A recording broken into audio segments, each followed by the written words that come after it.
আসসালামু আলাইকুম প্রিয় দর্শক, ইএসবি বাংলার নতুন আরেকটি ভিডিওতে আপনাদেরকে অভিনন্দন জানাচ্ছি। আমি জলিল মেকার।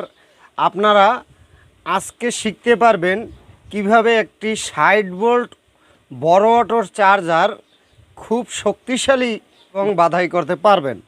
তো আজকে আমি শক্তিশালী চার্জার সম্বন্ধে আপনাদের কিছু ধারণা দেব।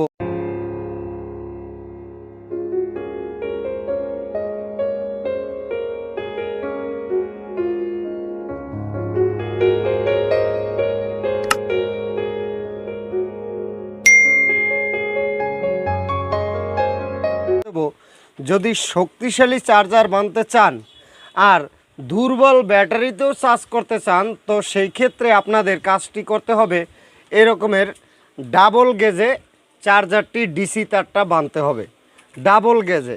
তো সেই ক্ষেত্রে আপনাদের পরিপূর্ণ আজকে আইডিয়া দেব। অনেক সময় আপনারা বলে থাকেন যে জলিল ভাই এটা বললেন না, ওইটা বললেন না। দাদা, এই ক্ষেত্রে আপনাদের কিন্তু আমি একটা পরামর্শ দিতে পারি। আপনারা সম্পূর্ণ ভিডিওটা দেখেন না বিদায় বলতে থাকেন যে জলিল ভাই এইটার নাম তো বললেন না, সেইটার নাম তো বললেন না। তো আমি কিন্তু সম্পূর্ণ ভিডিওতেই তারের নাম যেই হোক, যেই ভিডিও হোক, ওই রিলেটেডের কথাগুলো আমি কিন্তু ভিডিওর ভিতরে বলি, সামনে কিংবা পিছে।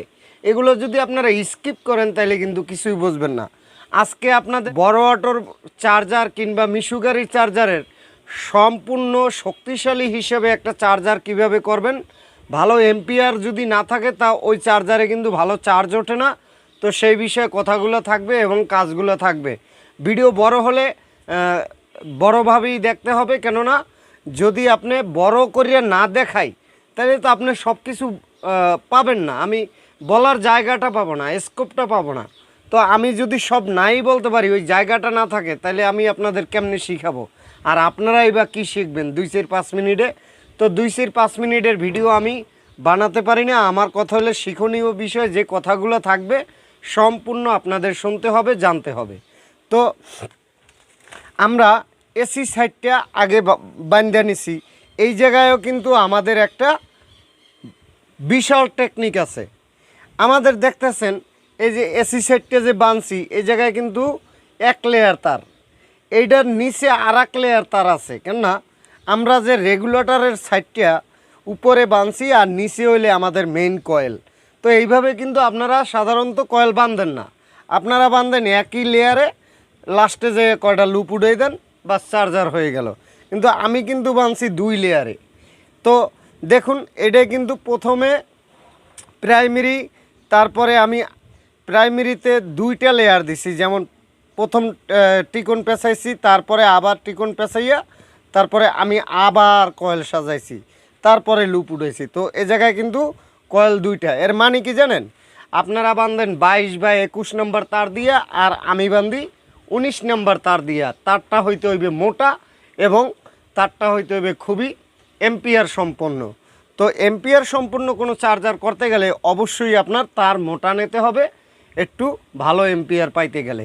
তো আজকে আমি যে ডিসি তারটা নিছি, এই ডিসি তারটাও কিন্তু আমরা ডাবল গেজে নিতেছি। কেননা ডাবল গেজে যদি নেই তাহলে আমাদের চার্জারটা চার্জ দিতে পারবে ভালো। এবং আমি একটা সাধারণ আইডিয়া দেই আপনাদের, যেই আইডিয়াটা মোটামুটি আপনারা কথাটা শুনলে বুঝতে পারবেন যে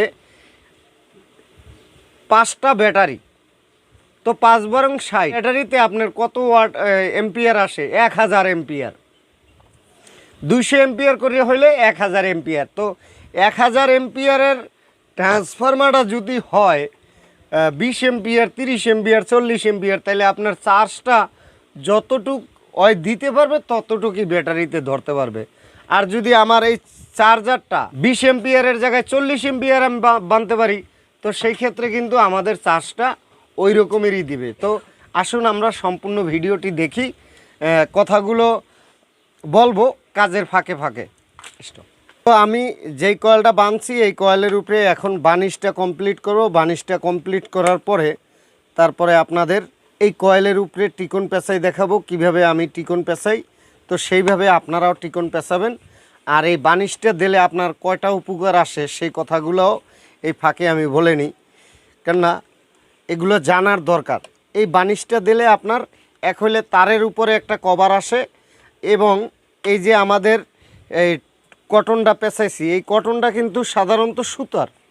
তো বানিশটা দেওয়ার পরে এই কটনটা এখন যদি মনে করেন 50 ডিগ্রি তাপমাত্রা সইতে পারে, তখন বানিশ দেওয়ার পরে এটা আরও হিটপ্রুফ হয়।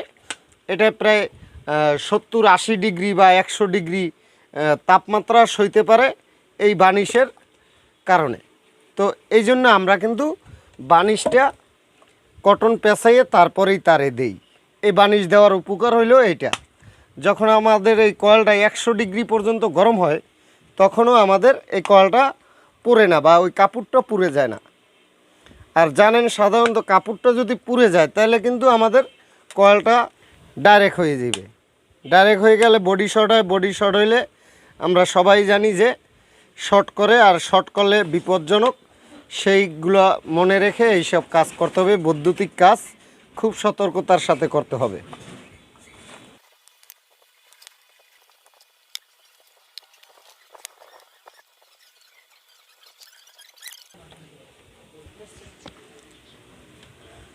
তো বানিশটা দেওয়ার পরে অবশ্যই এরকমের একটু হিট দেবেন। হিট দিলে আপনার বানিশটা শুকিয়ে যাবে। শুকিয়ে গেলে একটু বাতাস দেবেন, তাহলে বানিশটা আরও স্ট্রং হয়ে যাবে। তো ওই ক্ষেত্রে আপনারা এগুলো পালন করবেন।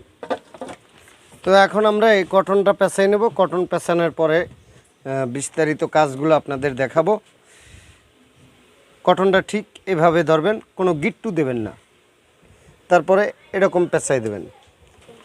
কটন কোনো সময় আপনার এভাবে মুখে মুখে বানবেন না।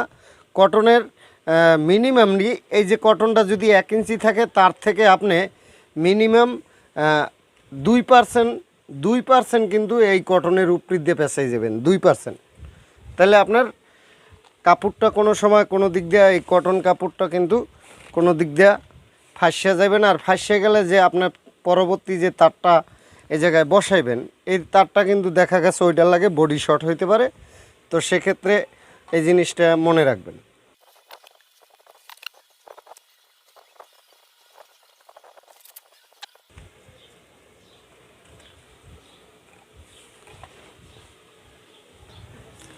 তো আমার এই কটনটা কিন্তু এই জায়গায় শেষ হয়েছে। এখন আমি এই কটনটা কিন্তু কোনো গিট্টু দিব না।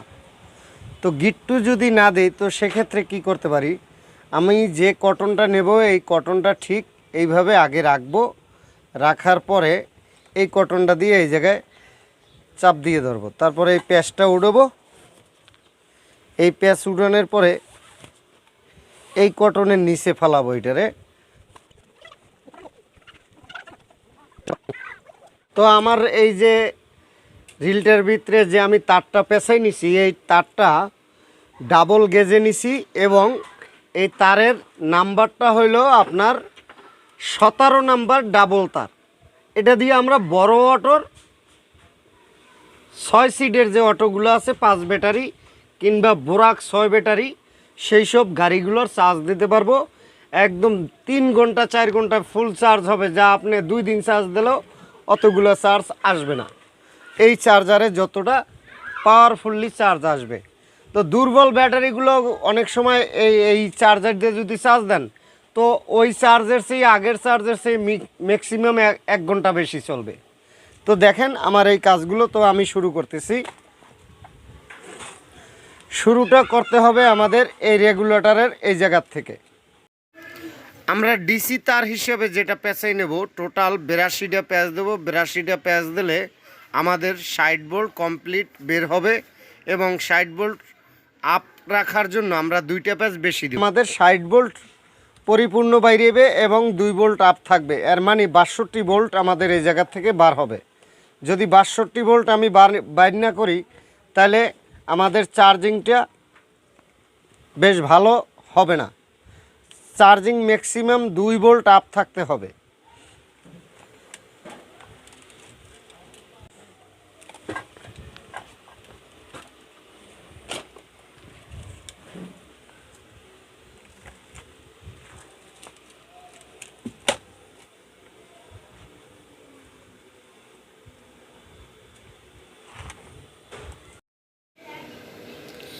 আমাদের যে এতক্ষণ কথাগুলো শুনলেন অত্যাধিক গুরুত্বপূর্ণ এই কথাগুলো, কাজ শিখলেই হবে না, অন্তত এই কথার ভিতরে কি মাধুর্য আছে এই কথাগুলো শিখতে হবে এবং মুখস্থ করতে হবে এবং জানতে হবে যে কথাগুলো কিসের জন্য কেন বললাম।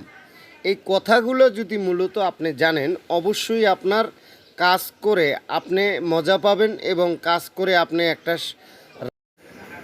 অচেনা অজানা জায়গায় যেমন নকশা ছাড়া কিংবা কারো কাছে জিজ্ঞাসা না করে হাঁটা চলা যায় না, তেমনি এই ইলেকট্রনিক্স কাজ না, শুধু যে কোনো কাজ যদি আপনি না জানেন তো আপনার কাছে কাজটি আপনার কাছে খুবই কঠিন মনে হবে। আসলে কোনো কাজই কিন্তু কঠিন না। সহজ কাজগুলো আমরা যখন আমাদের মেমোরিতে কাজ করে না, মাথায় কাজ করে না, তখন ওই কাজটা আমরা কঠিন মনে করি। কেননা মানুষ আল্লাহ পাকের শ্রেষ্ঠ জীব, এই মানুষ পারে না এমন কোনো কাজ নাই। সুপার কম্পিউটার মানুষ বানাইছে, কিন্তু মানুষকে কিন্তু সুপার কম্পিউটার বানাইতে পারে না, এটা যেমন সত্যতা। এবং মানুষ পারে না এমন কোনো এই বাহ্যিক জগতে এমন কোনো কিছু নাই যে মানুষ বানাইতে পারে না। তো এইটা যেমন সত্য, আপনার কাজ যত কঠিন হোক আপনি কিন্তু অবশ্যই পারবেন। তো আপনার চেষ্টা করতে হইবে। একবার যদি আপনি না পারেন তো বারবার চেষ্টা করবেন, আপনি ঠিকই এই কাজগুলো করতে পারবেন। তো ভিডিওটি ভালো লাগলে অবশ্যই ইএসবি বাংলা চ্যানেলের সাথে থাকবেন, লাইক করুন, শেয়ার করুন, চ্যানেলটি দেখুন এবং নিত্য নূতন ভিডিওগুলো আপনারা পাওয়ার জন্য আমাদের চ্যানেলটি সাবস্ক্রাইব করতে ভুলবেন না। তো যাই হোক ভিউয়ার্স, ইলেকট্রনিক্স অ্যাক্সেসরিজ যে কোনো মোটর বাইন্ডিংয়ের কাজ থেকে শুরু করে আপনি চার্জার, কন্ট্রোলার, যেই কোনো ধরনের অ্যাম্পলিফায়ার সহ টিভি কাজ যদি আপনারা শিখতে চান তো আমাদের চ্যানেলের সাথে থাকুন। নিত্য নূতন ভিডিওগুলো আপলোড দেওয়ার চেষ্টা করি আমরা। সম্পূর্ণ ভিডিওগুলো দেখার জন্য আমাদের চ্যানেলটি সাবস্ক্রাইব করুন। ভিডিওগুলো ভালো লাগলে অবশ্যই একটি লাইক দেবেন, শেয়ার করবেন, যাতে আপনার আরও একটি বন্ধু এই ভিডিওগুলো পেয়ে উপকৃত হয়। কয়েলগুলো যখন পেঁচাবেন অবশ্যই কয়েলগুলো কিন্তু টাইট রাখবেন। আপনারা হয়তো বুঝতে পারতেছেন আমি কতটা টাইট দিয়ে এই কয়েলটি পেঁচাইতেছি। তো টোটাল আমি 82টা প্যাঁচ দেবো 60 ভোল্ট বাইর করার জন্য। অনেক সময় দেখা গেছে আপনার যদি আমরা এসিতে তার কম দিই তো সেক্ষেত্রে কিন্তু 70 প্যাঁচে আমাদের 60 ভোল্ট বের হয়। তো তাতে কি হয় জানেন, ট্রান্সফরমারটি অনেক গরম হয়ে যায়, ট্রান্সফরমার লাস্টিং কম করে। তো সেই বিষয়টা মনে রাখবেন।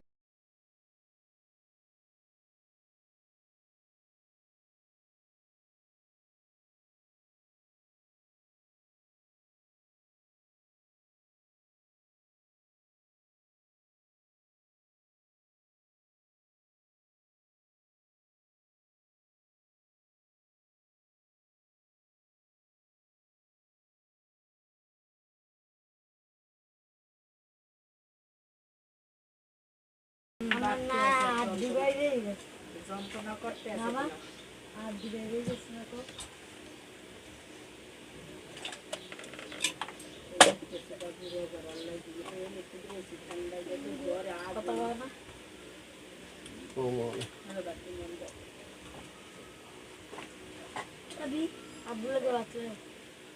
কাম করতে আছে শেষ, টানতে পারতাম না, টানতে পারতাম না।